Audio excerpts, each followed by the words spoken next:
Alexander Hayes didn't believe in sentiment. He believed in systems, in numbers, in things that could be forecasted quarterly and monetized before lunch. He was a man who wore tailored silence like a suit and never allowed emotion to interfere with efficiency. The kind of man who built an empire not because he loved power, but because he feared chaos. At 45, Alexander was not simply rich. He was the kind of wealthy that made senators return his calls and boardrooms fall silent when he entered. Hayes Tech, his crown jewel, operated across 4 continents. His name floated on NASDAQ like a talisman investors clung to during stormy markets. He owned property in Paris, patents in Seoul, and silence in every room he walked into. But he didn't own peace. Not since Amelia died. His wife, the last person who called him by his full name only when amused, had slipped away from him 3 years earlier, an autoimmune condition that arrived as a cough and left as a void. Since then, the Upper East Side mansion he once pretended to like had become more mausoleum than home. The chandeliers sparkled, the floors gleamed, but the place had no pulse. Except for Ethan. Their son was 5, a slight, pale boy with 2 large eyes and legs that didn't quite cooperate. He was born with a condition the doctors had trouble naming and even more trouble treating. His muscles were underdeveloped, his bones fragile. Crutches had become his companions. So had solitude. Alexander had, to his credit, ensured Ethan lacked nothing. Best care, custom-fitted braces, therapists, nutritionists, every known remedy that could be invoiced. But what the boy needed, his father's attention, wasn't something Alexander knew how to provide. The man could draft a billion-dollar merger overnight, but struggled to read a bedtime story without looking at his phone. So he didn't try. He left early, came home late. If Ethan was asleep when he got back, it was convenient. If he was awake, Alexander made sure to appear busy enough that the boy wouldn't ask for anything real. This arrangement suited him. Until one Tuesday afternoon. A merger meeting in Midtown was canceled, uncharacteristically early, and instead of rescheduling or finding a new fire to put out, Alexander did something unprecedented. He went home. No call to the staff. No assistant warned ahead. He simply told the driver to take him back to the mansion. And that decision, as it often goes in stories like these, changed everything. The house was quiet when he entered. Not the sterile quiet he was used to, but something warmer. Lived in. It took him a moment to realize he heard faint music. And then, laughter. He followed the sound to the living room and stopped at the edge of the doorway. There, on the polished marble floor, was Sophia. On her knees, rag in hand, scrubbing near the base of the staircase. Her long dark hair tied up, her sleeves rolled, her attention fixed on the stain she was trying to erase. And beside her, equally determined, was Ethan. Clumsy but focused, crouched awkwardly with one crutch supporting him and a cloth in the other hand. "I can do this one," Ethan declared, his voice full of purpose. "Okay, little warrior," Sophia replied gently. "Just don't overdo it." Alexander stood still. He hadn't been noticed yet, and for once, he didn't interrupt. The moment was too foreign to disturb. "I helped for 10 minutes today," Ethan beamed. "That's 2 more than yesterday." "That's right," she smiled. "Soon you'll be scrubbing the whole mansion. Then you'll be out of a job," he joked, and they both laughed. That laugh hit Alexander harder than it should have. Not because it was loud, but because it was Ethan's, and he hadn't heard that sound in months. Sophia looked up then. Her eyes widened as she stood abruptly. "Mr. Hayes," she said, breathless. "I didn't know you were home." Alexander's voice was quiet. "What's going on?" Ethan grinned. "We're cleaning. I'm helping. I stood without both crutches for almost 5 minutes today." Sophia flushed. "It's part of a routine. We do some gentle exercises in the morning. Only with his permission." "I never." Alexander cut her off. "You've been doing physical therapy?" "Not officially," she said quickly. "I'm not certified. I grew up caring for someone with similar needs. My brother. I learned a few methods. I only help Ethan on my own time. It's not part of my job." "You're not trained. Not paid." "No, sir." "Then why?" Sophia paused. Her eyes, usually lowered, met his. "Because he deserves someone who believes he can do more than people expect. And because children remember who stood beside them when things were hard." There was no challenge in her tone, just truth. Alexander looked at his son, face flushed, eyes bright, a sheen of sweat on his forehead, and saw something he hadn't seen in years. Maybe ever. Pride. In himself. I'll talk to you later, Alexander said, almost to himself. Ethan, go change. You need to rest. The boy hesitated, but Sophia nodded, and he obeyed. His crutches clicked up the stairs. Alone with her, Alexander didn't speak for a long moment. Does he enjoy it? He asked finally. Sophia nodded. Very much. He asks for it. Sometimes before I do. And the improvement? It's real, she said. He's stronger, more confident, less afraid to fall. You're not afraid to overstep? I'm afraid he'll stop trying if no one keeps believing in him. Alexander's throat tightened. He was not a man who cried, but something in her words splintered through the marble of his composure. Thank you, he said quietly. For what, sir? For doing what I didn't know needed doing. Sophia gave a faint smile. You've given him the world, Mr. Hayes. I've only helped him walk through it. That night, Alexander didn't check emails. He stood outside Ethan's room and watched him sleep. The boy's crutches leaned neatly against the wall, within reach. His face was peaceful, content. The next morning, for the first time in years, Alexander skipped his usual 6 a.m. departure. He appeared in the kitchen at 7:30. Caught Sophia off guard. Made pancakes from a box mix. Burned a few. Ethan loved them anyway. At 8 a.m.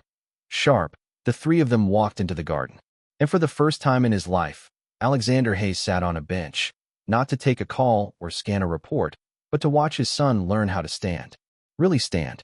For a man who had once reorganized an entire multinational around a flawed quarterly forecast, Alexander Hayes found it remarkably difficult to organize a simple morning routine. He burned toast twice, nearly dropped a mug of coffee.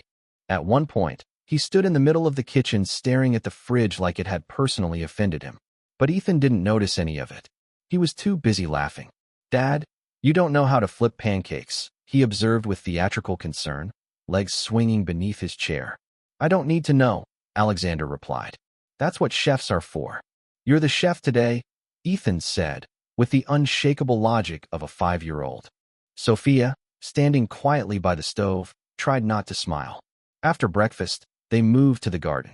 The air was sharp with early autumn, the kind that made the leaves crisper and the sky bluer. Sophia laid out the mat while Ethan, still full of syrup and excitement, settled in like a soldier preparing for battle. Ready? She asked. He nodded. Let's stretch. Alexander sat on the edge of a wooden bench, arms folded, still in his dress shirt, watching like he was observing a foreign ritual. And in a way, he was. The first 15 minutes were a sequence of movements, gentle, measured, punctuated with encouragement and the occasional wobble. Ethan followed each instruction with a kind of intense, almost noble seriousness. Sophia was calm but firm. Her commands were clear, her touch assured. She didn't treat him like porcelain. She treated him like a boy with work to do. Balance now, she said, helping him to his feet. No crutches. Let's try 30 seconds. Alexander leaned forward unconsciously, elbows on knees. Ethan, trembling slightly, let go of his support. 1, Sophia counted. 2, 3. At second 16, Ethan looked over at his father. Are you watching? I'm watching, Alexander said, voice hoarse. By second 28, Ethan started to shake. At 30, he lost balance and tipped forward. Sophia caught him effortlessly. I did it, Ethan shouted, beaming. You did, Alexander said, rising from the bench. He knelt beside the boy. And you scared me half to death. Ethan giggled. That means I'm strong. That means you're reckless. That means I'm brave. Alexander laughed, and it was awkward and short and real. Sophia watched them both. The distance between father and son was shrinking. Quietly, persistently, like ice melting in spring. That night, Alexander didn't open his laptop. He sat beside Ethan's bed, reading a children's book about space travel, stumbling over the voices, doing his best not to sound like a hedge fund manager impersonating a rocket ship. Ethan fell asleep halfway through the second chapter, drooling slightly onto the pillow.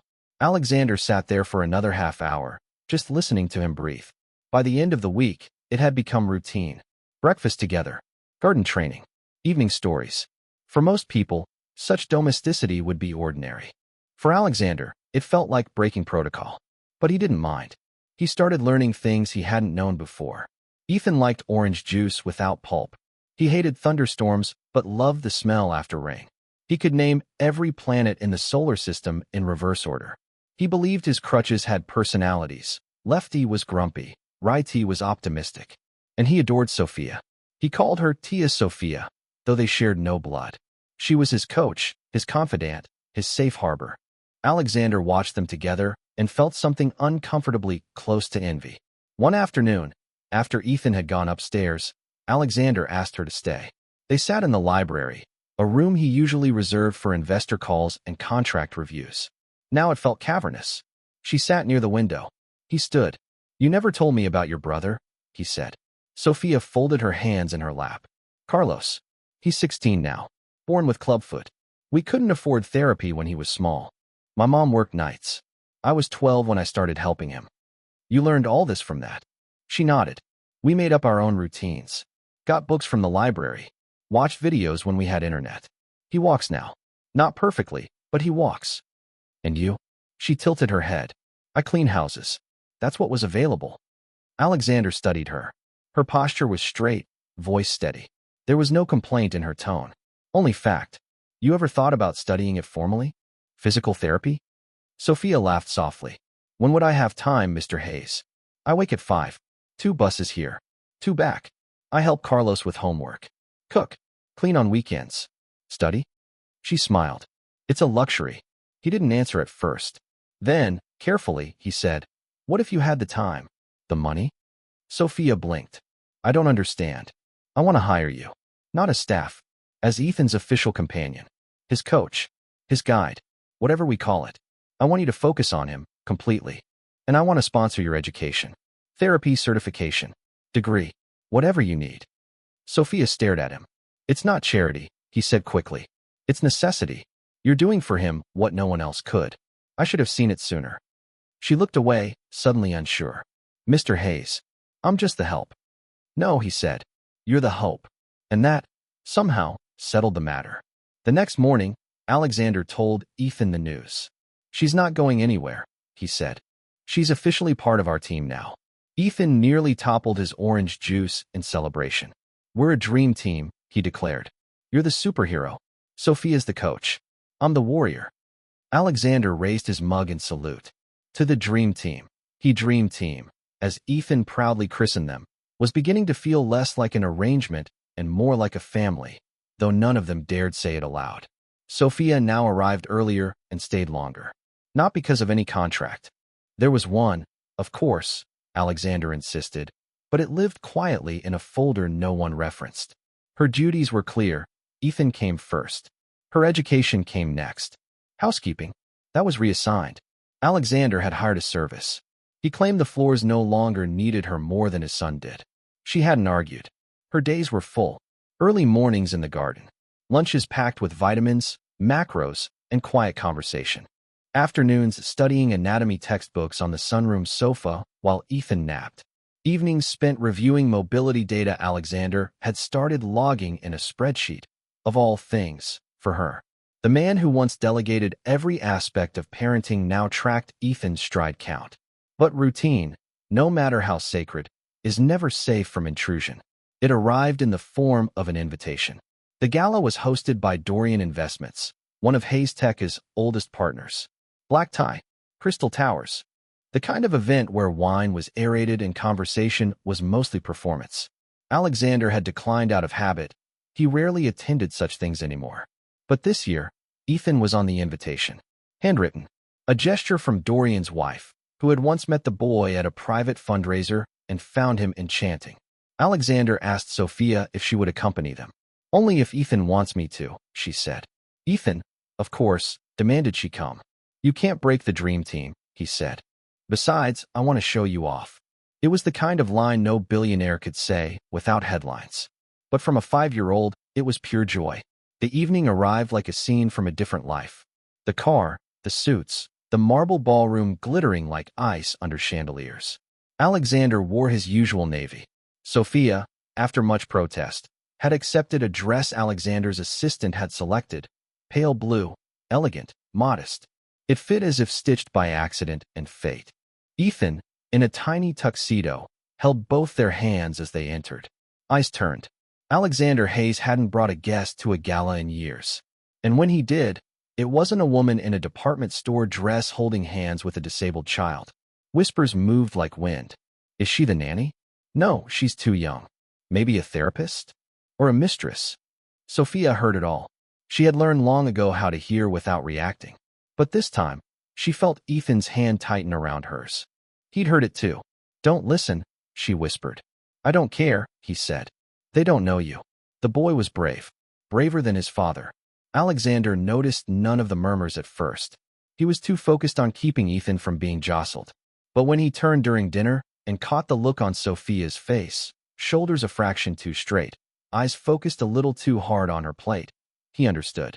The gossip had reached her. After dessert, he rose from his seat.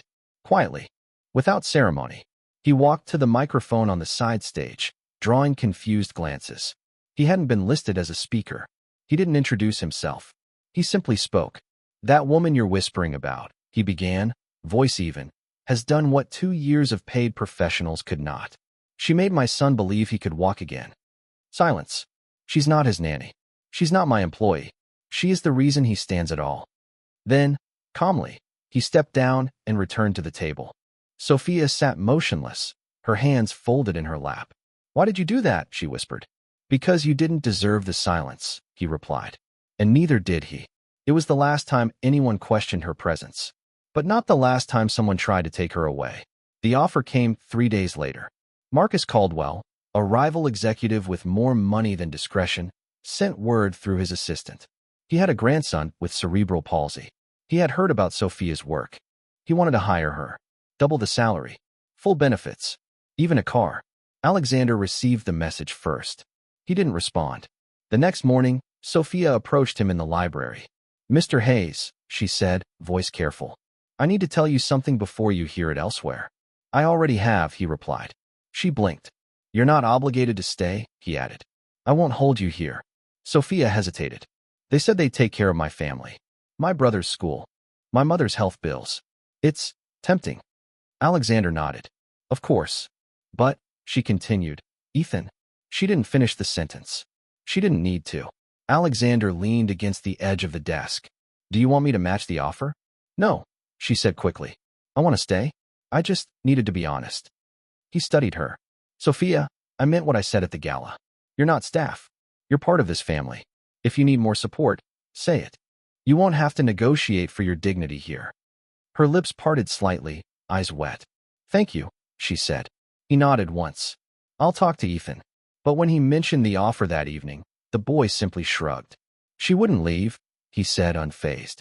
She promised. Alexander chuckled. You're very sure. I know her, Ethan replied. Like I know you. When you mean something, you mean it. The boy, it turned out, had learned a thing or two about character. A week passed. Then 2. The mansion settled into a new rhythm. Sophia's studies advanced. Ethan's balance improved. Alexander's mornings began with pancakes more often than not. One morning, as Sophia adjusted Ethan's crutches before a training session, he whispered, Do you think I'll walk all by myself soon? She smiled. I think you already are.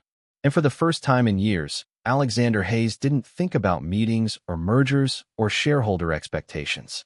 He thought about breakfast. He thought about garden mats. He thought about a woman who didn't flinch when the world whispered, and a boy who had stopped waiting for miracles because someone had already taught him how to build one. By the time winter settled over Manhattan, the mansion on East 82nd had changed its rhythm entirely. It no longer felt like a waiting room for a busy man's life. It had acquired warmth, not through renovation, but through the kind of daily rituals that leave invisible fingerprints. Ethan's crutches now leaned permanently by the living room window, just below his favorite sketchpad. Sophia's textbooks had claimed a shelf in the library, wedged comfortably between books on venture capital and neural networks. And Alexander, the man once defined by silence, had begun to laugh. Not often, but when he did, it was real. He still went to work, of course. The world didn't stop needing him. But he came home earlier now, sometimes much earlier. On Fridays, he didn't go in at all. You're turning into a part-time CEO, his CFO joked once. I'm becoming a full-time father, Alexander replied. The call ended there. Ethan was flourishing. His balance had improved. His strength, too. He still used his crutches, but more like a precaution than a prison. Sophia structured every training session like it mattered, because to her it did. She tracked his growth with a kind of reverence, as if it were sacred work. But what Alexander noticed most wasn't physical. It was the boy's eyes. They were no longer scanning the floor. He looked up now. He met people's gazes. He spoke with pride, as if some invisible weight had shifted off his shoulders and onto wings. And in the quiet spaces between routines, something else was shifting, too. Alexander had begun noticing things he hadn't before. The way Sophia's voice changed slightly when she spoke to Ethan versus when she spoke to him. The way she tucked her hair behind her ear when she was concentrating. The way she never sat down to eat until everyone else had a plate. It was subtle, but unmistakable. One evening, after Ethan had gone to sleep, Alexander stepped into the kitchen. Sophia was there, finishing dishes she could have easily left for the staff. "You don't have to do that," he said. She glanced over her shoulder. "I know. It's just habit." He crossed his arms. "Do you ever do anything for yourself?" She turned off the faucet. "Rarely." There was no self-pity in her voice. Just quiet truth. "Then maybe that should change," he said. Sophia smiled faintly but didn't reply. They stood in silence for a while. The kind of silence that wasn't empty but full of things left unsaid. The next afternoon, he surprised her. "I cleared your Sunday," he announced. She looked up from Ethan's therapy notes. "What do you mean? You're off? All day?" "I already arranged for someone to cover the sessions." Ethan agreed. "He thinks you need a day to relax your brain," his words. Sophia chuckled. "I don't know what to do with a whole day off." "Then learn," Alexander said. "Start with breakfast." He handed her an envelope. Inside, a voucher to a quiet spa on the west side, a handwritten note from Ethan, and a second slip of paper, one she paused on. "What's this?" "Art supplies," Alexander said. "You mentioned once that you liked drawing. Before life happened." She didn't speak, just stared at the note. "Too much?" he asked. "No," she said quietly. "Just unexpected." He gave a small nod. "Good. You deserve at least one surprise." On Sunday, she went. When she returned that evening, refreshed, hair slightly curled from the steam room, eyes calmer, Ethan ran to her, arms wide. "Did you draw anything?" "I did," she said, crouching down. "Want to see?" She handed him a small sketchbook. The first page was a pencil drawing. A little boy standing between two tall figures, one in a cape, one holding a clipboard. Above their heads, a crude banner, the Dream Team. Ethan grinned. Alexander, standing behind him, didn't speak. But he looked at Sophia for a long moment. And something passed between them. Not promise, not confession, but something deeper. The space between. Days passed, then weeks. They moved as if balanced on a quiet agreement neither had voiced. Not because they were afraid, but because they both knew what would happen if they acknowledged the thing growing between them. It would become real, and real things break. It was Ethan, of course, who broke the silence first. They were in the garden. Sophia was stretching his legs when he asked, out of nowhere, "Do you love my dad?" Sophia's hands paused. "That's a big question," she said, careful. "But do you?" She didn't lie. "I care about him very much." Ethan squinted at her. "Because I think he loves you." Sophia didn't respond. "Do you love him back?" he asked again. She smiled. "What makes you think a 5-year-old gets to be the matchmaker?" "I'm 5 3/4, he corrected. She laughed. "Fine. But some things take time." Ethan thought about that. "Okay, but I think it's already time." That evening, after Ethan was asleep, she found Alexander in the study. He was standing by the fireplace, reading a file, glasses low on his nose. He looked up when she entered. "I had an interesting conversation today," she said. "Should I be worried?" "Depends. Ethan says you love me." Alexander blinked. The file in his hand suddenly unimportant. "He's not wrong," he said quietly. The air between them shifted. "I didn't plan it," he continued. "I didn't expect it. But it's true." Sophia stepped closer. "I didn't expect it either." He set the file down. "But I can't promise you normal," he said. "Not with my life. My name. The scrutiny." "I'm not afraid of your life," she said. "Only of losing what we have." He exhaled. "Then maybe we stop pretending it's less than it is." She nodded. And for the first time, they didn't speak around the thing. They spoke into it. With eyes. With silence. With the gentle acceptance that something had shifted, not in one dramatic moment, but slowly, over mornings and crutches and garden mats and quiet meals. They didn't kiss that night, but they didn't need to. The thing between them no longer needed hiding. It needed only space and time to grow. Spring arrived late that year. Manhattan thawed slowly, stubborn in its reluctance to let go of winter. But at the mansion on East 82nd, everything had already begun to bloom. It started with Ethan. One crisp April morning, Sophia led him through their usual routine. The sky was pale and cloudless. The grass was still damp. Alexander watched from his usual spot on the bench, coffee in hand, wearing the kind of sweater he would never be caught dead in at the office. "Let's try something new today," Sophia said.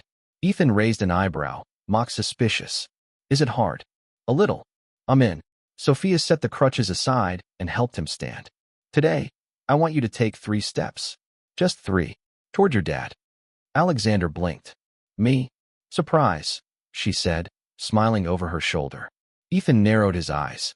"No catching me unless I fall." "Deal." He stood, legs tense, body trembling.